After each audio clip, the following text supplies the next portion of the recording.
Finally, we've got something positive we can say about this Denver Broncos offense.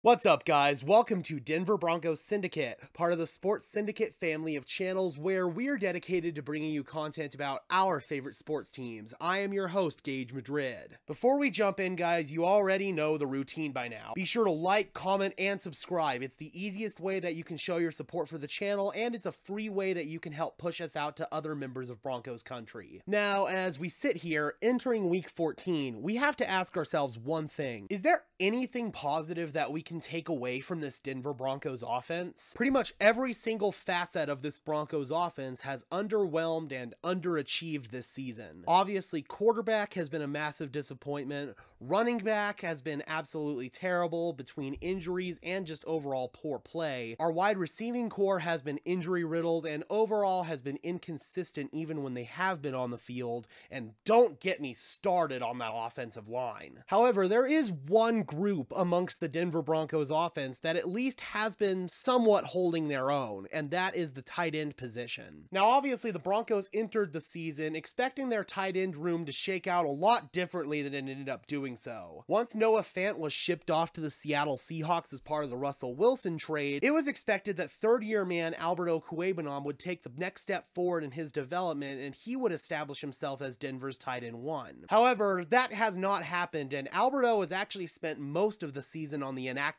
list. The Broncos have used quite a bit of 2 and 3 tight end sets in this offense, and we're seeing guys such as Eric Tomlinson, Eric Saubert, and Greg Dulcich getting extended action for the team. Over the past few weeks, Dulcich has really started to establish himself as a favorite target for Russell Wilson, and when you start to evaluate who really is holding their own on this offense, one of the few guys that is Greg Dulcich. Now, I'm going to read you a little excerpt here. This article comes from Rich Kurtzman of Mile High Sports. Like many of the team's receivers, Dulcich was injured before the season. He missed the team's first 5 games, but since then, he's played like a man on fire. Against the Jets, he enjoyed a career-high 6 receptions for 51 yards from Brett Rippon. The next week, with Wilson back under center, Dulcich set a career-high for yards in a game with 87, as he was instrumental in the Broncos' win over the Jaguars in London. That was the game in which Wilson and Dulcich found success exploiting the middle of the field as well as the deep ball. Last week against Baltimore, Dulcich was the go-to guy for Wilson.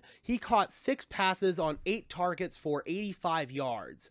Most of the passes were of the short outside variety. Unfortunately for Wilson, that's mostly all that he can do at this point in the year. But Wilson did hit him across the middle for a short gain. That's a positive because Wilson has regularly been bad when throwing between the hash marks in his career. And the two connected on a deep 22-yard pass down the left sideline as well. Those explosive plays are the most important in football and really help to open up both the short passing game as well as the run game. Dulcich currently has 25 receptions for 319 yards and a touchdown. He's the 3rd leading receiver on the team behind Sutton and Judy. His 319 yards are 23rd among tight ends, which is solid considering he's played in only 7 games. And his 12.8 yards per reception are 7th most amongst qualifying tight ends, 15+ receptions.